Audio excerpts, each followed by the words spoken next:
Hey folks, Michael Taylor here, NWB News Channel, and we're here at the Central Library at downtown San Diego. Here with Ramel Wallace. Tell us about yourself and this incredible event. You got a huge showing this morning. Thank you for coming to our event. It's called Creative Mornings. Yeah, I'm born and raised in San Diego. I'm on the board at the San Diego African American Museum of Fine Art. I love community. I've been hosting Creative Mornings down at the San Diego Library for about 4.5 years. But this is our 10-year anniversary. Wow. And so this is a global organization. There's 238 chapters, but San Diego has the 8th biggest chapter in the world. And basically, it's a breakfast lecture series. Every last Friday of the month, we meet together at the library and we talk about the overarching theme that everybody around the world is talking about. This month, it's punk. And so we have free coffee, free donuts, and a free breakfast lecture. So today we're coming together with about 200 to 300 people.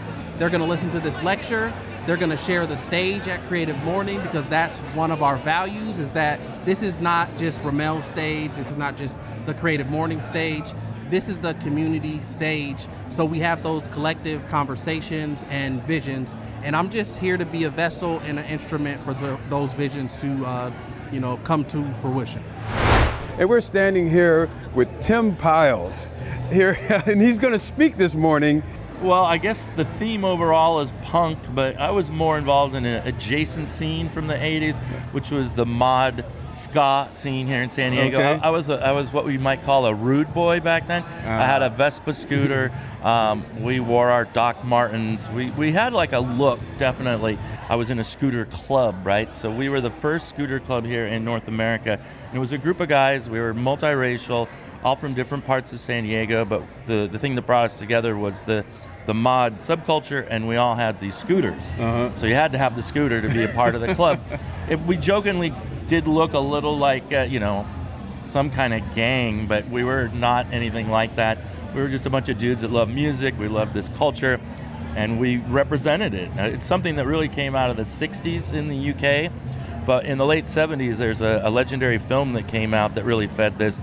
There's a band from the UK called The Who that was big in the 60s. Right. They did this film in the later 70s called Quadrophenia, and it's all about that subculture. And this is big in the 60s, so there was a big revival in the 80s that went alongside like the rockabilly movement and punk rock, and so it's just one of the subcultures that I think we've lost a little bit of that. Right. Kids don't identify in the subcultures as much as maybe we did when we were younger. But that was my scene and my peer group, and those guys amongst that scooter club are still some of my best friends today. I don't say, I don't ride a scooter anymore, and I don't live in that culture. I still love the music. Right. It's a part of my life, and like I said, those guys are still, big part of my life and some of my best friends. Exciting part of San Diego history. And we got a huge group of people here that's turning out to hear you talk. So what can the audience expect when you take to the stage?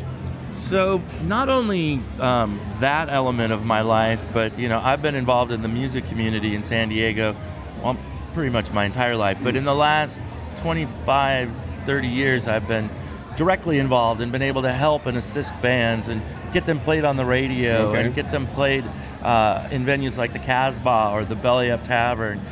So I've really wanted to nurture our music community here in San Diego within all genres, from singer-songwriter to punk rock, Americana, mod ska music. And I find ways to help these artists and get them into the Casbah, which I would argue is probably the most legendary venue we have here in San Diego. So many great bands have gone through there. So for me to have that privilege to give a band their first opportunity to play that legendary stage is pretty cool. Plus, when I was on 91X, I would be playing them on the radio and booking them a show. So it was kind of a whole thing, I was hoping to find these various people. Like tonight, there's a guy here that goes by Joe Dreams.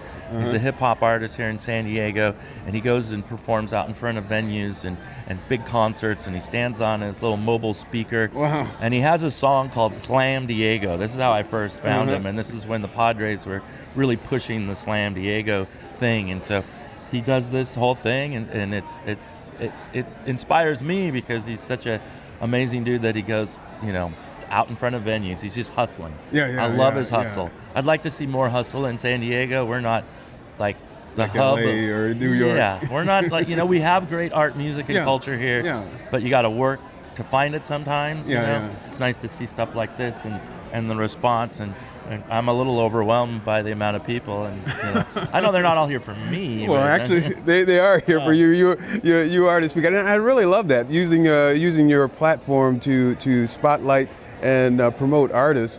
Is there a particular platform that you do that from now? So I still am producing a couple radio shows. It's small stations. It's a small station in Laguna Beach, but they have a very small FM that is in that community. So I produce a local show, which I call a local show. I'm dabbling in Orange County, but honestly, I play mostly bands from San Diego and TJ. So I cover, I say OC, SD, TJ, but mostly San Diego, a little bit of TJ. The station's in Orange County, so I have to at least say I'll play some Orange County as local artists. Right. But I was on 91X and 94.9 hosting the local shows that both those stations have had since like 98, 99. And then these newer things I'm doing. And it's cool because I also have a new music show. So I'm on like a panel, let's say, and my playlist gets charted.